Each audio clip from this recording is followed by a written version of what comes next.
Fala galera, começando mais um vídeo aqui no canal e se você tá dando esse mole de não comentar, não deixar sua pergunta, não ativar o sininho, olha aí cara, já virei até blogueiro, se você tá dando esse mole, meu irmão, deixa eu te falar, foco consumidor sobre a sua vida, a verdade é essa.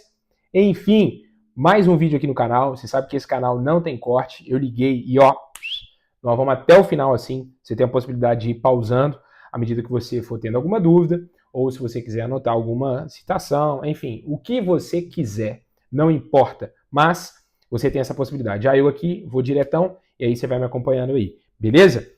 O último vídeo eu falei sobre 5 motivos pelo qual a teologia não esfria o crente, na verdade ela aproxima, tá? Então, se você não assistiu esse vídeo, volta lá e assiste. Eu vou terminar a série de Tiago também, em nome de Jesus, vou conseguir, mas vou começar aqui uma nova série. Vitão, me converti. E agora? O que eu faço? Ou, Vitão, sou cristão há muito tempo, mas eu não conheço nada da doutrina bíblica, não conheço da doutrina dos apóstolos, não sei nada. O que eu tenho que fazer? Por onde eu devo começar? Beleza? Então, esse é o vídeo. Você já viu na capa, mas agora a gente vai começar. Então, se você está com sua Bíblia aberta aí, se você não tiver, abre agora, lá em Hebreus capítulo 6. Eu estou com a King aqui, beleza? Depois eu posso falar das versões, gravar um vídeo sobre versões bíblicas, mas e aí eu te explico um pouco sobre isso, mas eu gosto muito da King, tem pessoas que não, mas depois eu explico a história de cada um, beleza? Então abre comigo aí em Hebreus capítulo 6, no versículo...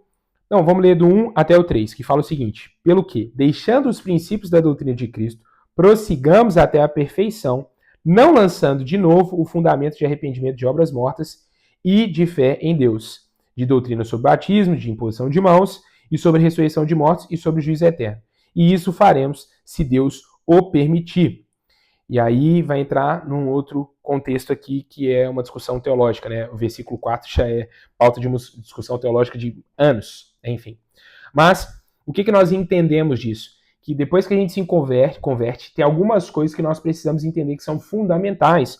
Por exemplo, a questão do arrependimento de obras mortas, a fé em Deus, e essa fé vai ser muito importante, tá? A fé salvífica.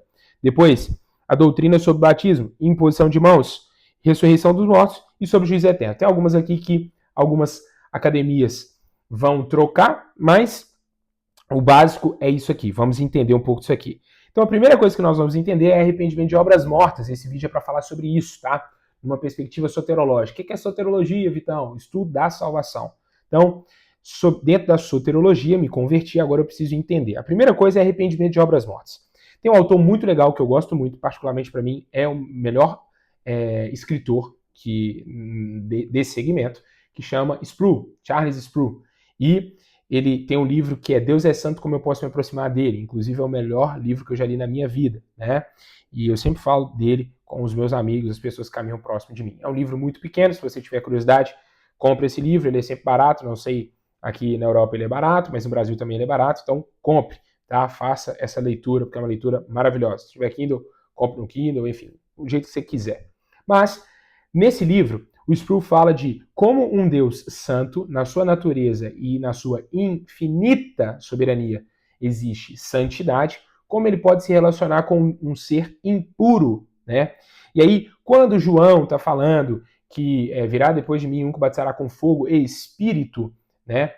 O Espírito Santo, quando nós somos batizados, lá em Atos capítulo 8, quando Pedro vai falar que as pessoas ainda não haviam sido batizadas com o Espírito Santo, porque era o batismo de João Batista, ou seja, o batismo de arrependimento de obras mortas, nós entendemos que o Espírito Santo ele também está nesse momento de convencimento. Então, para você, Jeremias capítulo 30 vai falar que Deus ele nos atrai, na verdade, como ondas de amor. Então, você foi atraído para a presença de Deus e agora você aceitou Jesus. E essa terminologia ela é muito errada, tá? Na verdade, ele te aceitou no reino dele.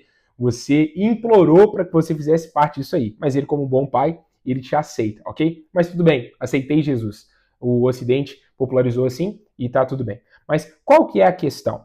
Agora que eu aceitei, eu preciso entender qual foi esse sentimento que veio no meu coração. Porque às vezes a gente confunde. Vitão, eu senti um peso, um temor muito grande. De fato, você sentiu. Vitão, eu comecei a me arrepender pelo meu passado, pelos meus pecados, mas Cristo não me julgou. Ok, tudo bem. Mas na verdade, o que acontece é, o Espírito Santo, ele vai te revelar não tanto que você é pecador, porque isso você é eternamente. Você está inclinado a errar, ok? Eternamente no sentido de, obviamente que é finito, porque quando o nosso corpo for glorificado, aí em Apocalipse capítulo 20, nós estaremos com ele no novo céu, nova Jerusalém. Mas qual que é a perspectiva que eu estou tratando aqui?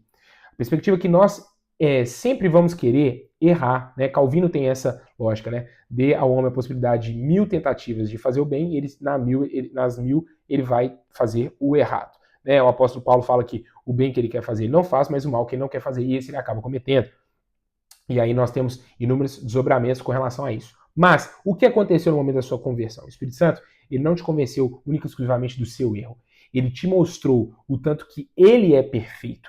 E quando você viu que ele é perfeito, naturalmente você ficou numa posição de estar contrito. Fala assim, meu Deus, eu sou muito ruim, eu sou muito pecador, eu preciso me arrepender, mas não me arrepender de só ser ruim, de ter cometido coisas no meu passado, ou de ser um ser humano ruim. Não, agora eu preciso me arrepender para me relacionar com esse Deus que é santo. Então, esse sentido de vergonha, às vezes, quando a gente sente do nosso pecado, não é só, única e exclusivamente, porque nós entendemos que isso é um erro, mas, na verdade, porque nós entendemos que ele é muito bom. E para nos relacionarmos com ele, nós vamos ter que viver um processo diário de sentir vergonha daquilo que nós somos e falar, cara, não tem como nós, pecadores, relacionarmos com Deus Santo. Para isso, nós precisamos, todos os dias, nos arrependermos das coisas que a gente faz. Como se chama esse processo? Se chama processo de santificação. O apóstolo Paulo vai deixar esse processo claro, tanto em Romanos, quando ele vai falar da lei. A lei é a nossa pedagoga, ela serviu de aia, ela serviu de régua, ela serviu de métrica para nós. Para quê? Para entender que eternamente, pela lei, nós estaremos condenados. Mas Cristo Jesus, ele nos deu a possibilidade, que fala lá em Efésios capítulo 2, tá? Para você entender. Vou ler aqui na King, para você entender. Agora, como que é o processo de salvação. Efésios capítulo 2, versículo 8 fala, porque pela graça sois salvos por meio da fé, e isso não vem de nós, é dom de Deus, não de obras, para que nenhum homem se glorie, porque somos feitura sua, criados em Cristo Jesus, para as boas obras, as quais Deus estabeleceu para que andássemos nela. Então, qual que é a lógica aqui que o apóstolo Paulo está falando? Agora, vamos entender, a lei ela não salva ninguém, na verdade ela condena, mas nós somos salvos pela graça mediante a fé. Fé em quem? Em Cristo Jesus. Esse é o próximo vídeo que eu vou falar sobre uma fé salvífica, uma fé que mudou a sua perspectiva. Vai entrar um pouco em algumas doutrinas elementares, mas é isso. Me converti, primeira coisa que eu preciso entender, do arrependimento de obras mortas. Mas eu estou me arrependendo por quê? Pelo meu pecado? Claro, né? Tem pessoas que vão entrar, meu tataravô, mas eu não sei o que meu tataravô fez, eu vou renunciar em Cristo Jesus. Se você continuar o capítulo aqui 2 de Efésios, em Cristo Jesus, tudo acabou, em Cristo, eis que tudo se fez novo. As coisas velhas se passaram, né? O apóstolo Paulo também vai falar sobre essa questão. Então, assim, não há condenação para aqueles que estão em Cristo Jesus. Não faça também como Gálatas fez. Mas eu me converti e eu demorei, eu tenho 29 anos, eu tenho 40 anos e agora que eu me converti, eu perdi muito tempo, eu preciso fazer um acampamento, eu preciso fazer uma escola de missões, eu preciso fazer isso, eu preciso fazer aquilo para ser aceito. Deixa eu te falar, insensato Gálatas, sabe o que a galera de Gálatas estava querendo fazer? Estava querendo circuncidar, eles eram gentios, estavam querendo circuncidar. Paulo está falando, não é por rito, é por Cristo Jesus, não crucifiquem o Cristo novamente. Então não faça isso, meu irmão. Arrependimento de obras mortas é olhar para o tanto que nós somos pecadores e olhar para um Deus santo e falar, cara, como que eu me relaciono com esse Deus santo? Aí eu vou me arrepender das minhas obras mortas. Não porque eu consigo, porque quem traz o convencimento ainda é o Espírito Santo, mas porque eu entendi que ele é muito bom e ele é muito santo. E na sua plenitude eu quero me relacionar com ele. Para isso, eu vou viver esse processo que o apóstolo Paulo chama de santificação. Esse é o nosso primeiro vídeo. O segundo vai ser sobre fé. Então, não perde e esse canal não para mais. Tamo junto!